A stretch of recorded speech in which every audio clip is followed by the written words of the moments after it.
Dear student, पुनः आपको Raghuvanshi sir biology में स्वागत है। आज इस लेक्चर में हम लोग फाइलम सिलेंट्रेटा की बात करेंगे। बच्चों, पिछले लेक्चर में हमने देखा था फाइलम पोरीफेरा। फाइलम पोरीफेरा के मेंबर को कहते थे स्पंज, और टर्म पोरीफेरा की बात करें तो टर्म पोरीफेरा किसने दिया था बच्चों? The term porifera was coined by Robert grant. याद रखना, रॉबर्ट ग्रांट। आज बच्चों हम लोगों को इस लेक्चर में पढ़ना है फाइलम सिलेंट्रेटा। Phylum Coelenterata.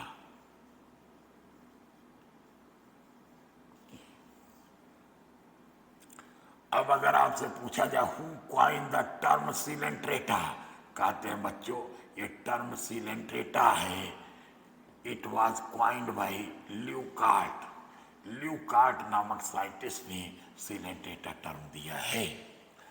अगर हम सिलेंट्रेटा की बात करें तो सिलेंट्रेटा के जो मेंबर्स होते हैं ना बेटा, they show tissue level of organisation. Sponges में क्या था? Cellular level of organisation. But coelenterata में क्या है? Tissue level of organisation. इसका मतलब coelenterates are more evolve than sponges. Sponge की तुलना में इनका एवोल्यूशन ज्यादा हुआ है। अब देखिए, कहते हैं सिलेंट्रेटा के जो मेंबर्स होते हैं ना बच्चों, ये मोस्टली मैरीन होते हैं, but few are fresh water form also. अब देखिए, सिलेंट्रेटा के लिए एक टर्म और यूज करते हैं, क्या? सिलेंट्रेट्स आर आल्सो, या phylum coelenterata is also called phylum cnidaria. इसको निडेरिया भी कहते हैं। निडेरिया क्यों कहते हैं? Because coelenterates are characterised by the presence of cnidocytes. Cnidocytes, या आप कह सकते हैं नीडोब्लास्ट,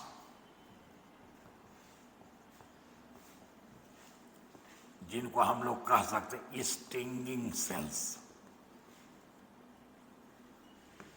हमने कहा coelenterates are characterised by the presence of cnidoblast. Because of the presence of cnidoblast और स्टिंगिंग सेल, फाइलम सिलेंट्रेटा को हम फाइलम निडेरिया के अंदर भी रखते हैं, या निडेरियंस भी बोलते हैं। अब देखिए, कहते हैं the body wall of coelenterate shows two germ layers, that is outer ectoderm, inner endoderm. I mean, coelenterates are diploblastic animals. Diploblastic animal का मतलब animal showing two germ layers. Outer layer is ectoderm, inner layer is endoderm. In between these two layers there is non cellular gelatinous layer called as mesoglea. बच्चों, hydra के अंदर भी एक टोटी potential पाई जाती है, जो इक्टोडर्म और इंडोडर्म दोनों जगहों पे होती है। इस टोटी पोटेंशियल को हम लोग कहते हैं बच्चों इंटरस्टिशियल सेल्स। इंटरस्टिशियल सेल्स,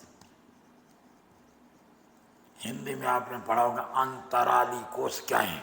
ये जो अंतराली कोश क्या है या इंटरस्टिशियल सेल्स हैं, these are totipotent cells. They can give rise any kind of cell required by the body of coelenterates. अब सिलेंट्रेट्स की बॉडी में एक सेंट्रल कैविटी पाई जाती है, that is called as gastrovascular cavity. Gastrovascular cavity, gastrovascular cavity को हम लोग सिलेंट्रॉन भी कह लेते हैं।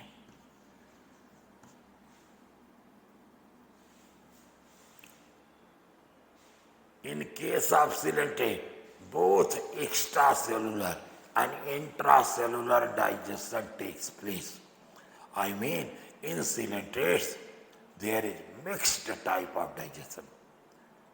थोड़ा और आपको क्लियर करें तो मतलब कहने वाला सिलेंट्रॉन या गैस्ट्रोवैस्कुलर कैविटी के अंदर पार्शियल एक्स्ट्रासेलुलर डाइजेशन होता है, और फाइनल डाइजेशन कहाँ होता है? सेल के अंदर, न्यूट्रिटिव मस्कुलर सेल के अंदर इंट्रासेलुलरली। I mean, in coelentrates, both extra and intracellular digestion takes place. अब आपको बताएं, ये जो coelentrates हैं, इनमें रिप्रोडक्शन कैसे होगा? कहते हैं coelentrates reproduce by both asexual and sexual methods. asexual method के तरीके क्या है? Like budding, like fragmentation. Sexual reproduction के लिए इनमें पाए जाते हैं sex organs, I mean testis and ovary develop करते हैं. कई coelentrates बाइसेक्सुअल होते हैं, कुछ यूनिसेक्सुअल भी होते हैं. I mean in coelentrates both sexual and asexual reproductions are reported. और एक खास बात, कुछ coelentrates ऐसे होते हैं जिनकी लाइफ हिस्ट्री में 2 स्टेजेस पाई जाती हैं. One is called as polyp. Polyp को बच्चों हम लोग कहते हैं, ये सिलेंड्रिकल शेप का होता है, सिलेंडर शेप का होता है, and it is the asexual form. This is the asexual form. Like hydra, hydra की जैसे बॉडी होती है, सिलेंड्रिकल होती है, वो पॉलिप फॉर्म. एडेम्सिया polyp form. इसी तरीके से दूसरा जो फॉर्म है बच्चों, वो है मेडूसा. मेडूसा को कहते हैं it is the sexual form. इसका जो शेप होता है बच्चों मेडूसा का, इट इज अम्ब्रेला शेप्ड और बेल शेप्ड. जो मंदिर का बड़ा वाला घंटा होता है, बेल, बेल शेप्ड होता है. I mean medusa is umbrella shaped और bell shaped, like obelia, sorry aurelia. जैसे आरेलिया, आरेलिया जेलीफिश. जेलीफिश क्या है? ये मेडूसा है. ओबेलिया, ओबेलिया को हम लोग कहते हैं सीफर, और ओबेलिया क्या होगा? पॉलिप में आ जाएगा. इस तरीके से हम लोगों ने देखा, अगर किसी coelentrate की लाइफ साइकिल में एसेक्सुअल के फॉर्म के बाद सेक्सुअल फॉर्म आता है, सेक्सुअल फॉर्म के बाद एसेक्सुअल फॉर्म आता है. आई मीन एसेक्सुअल जनरेशन के बाद sexual generation, and then sexual generation के बाद एसेक्सुअल जनरेशन. इसको कहते हैं alternation of generation. Alternation of generation, Hindi में कहेंगे पीढ़ी एकांतरण. बायोलॉजी में एक टर्म यूज करेंगे इसके लिए, मेटाजेनेसिस. तो बच्चों मैं आपको ये भी बताना चाह रहा हूँ, अल्टरनेशन ऑफ जनरेशन या metagenesis is also the characteristic feature of coelentrates. Metagenesis का पाया जाना ये coelentrate का कैरेक्टरिस्टिक फीचर है. एक चीज और यहीं पर आपको याद दिला दें, ये जो पॉलिप है ये क्या होता है? एसेक्सुअली डिवाइड करके रिप्रोड्यूस करके बनाता है मेडूसा, और मेडूसा सेक्सुअली रिप्रोड्यूस होकर के बनाता है पॉलिप. आई मीन पॉलिप से डेवलप करता है मेडूसा, मेडूसा से डेवलप करता है पॉलिप. वरना एक जनरेशन के बाद दूसरी जनरेशन आती है, इसीलिए इसको हम लोग कहते हैं अल्टरनेशन ऑफ जनरेशन. किसी को यहाँ तक कोई प्रॉब्लम? हमारे ख्याल से किसी को यहाँ तक कोई प्रॉब्लम नहीं. बस एक चीज पे ध्यान और दीजिएगा, अभी मैंने कहा था coelentrata का कैरेक्टरिस्टिक फीचर होता है एक नीडोब्लास्ट या नीडोसाइट का पाया जाना. ये जो नीडोब्लास्ट या नीडोसाइट है, जो स्टिंगिंग सेल है, पाई कहाँ जाती? कहते हैं जैसे मान लीजिए कोई coelentrate है, ये पॉलिप फॉर्म मान लीजिए हाइड्रा है, इसके अंदर जो बॉडी कैविटी होगी बच्चों उसको हम लोग गैस्ट्रोवैस्कुलर कैविटी या हम उसको कहते हैं सिलेंटर.